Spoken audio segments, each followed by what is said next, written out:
Cinque Terre is a string of centuries-old seaside villages on the rugged Italian Riviera coastline. You can hike, take a train, or use a boat to move from one village to another.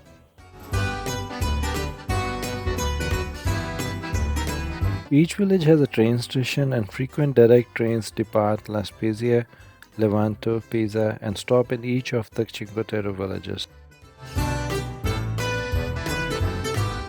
The Cinque Terre trucking plus train card allows access to unlimited train rides on the Cinque Terre Express lines that travel the Levanto Cinque Terre La Spezia route for a lower price than you would pay for each individual ticket. In this video, we are going to explore Manarola, which is one of the most charming and romantic of the Cinque Terre villages. The tiny harbour features a boat ramp, a tiny piazza, and a picturesque multicolored houses facing the sea. The harbour area is filled with colorful rowing boats and becomes the main sunbathing and swimming spot of the village from morning until dusk. Although there is no real beach here, it has some of the best deep water swimming around. The village is all ups and downs with steep narrow alleys leading to the sea. The first historical testimonies on Manarola belong to the second half of the 13th century.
The Church of San Lorenzo was built in 1338.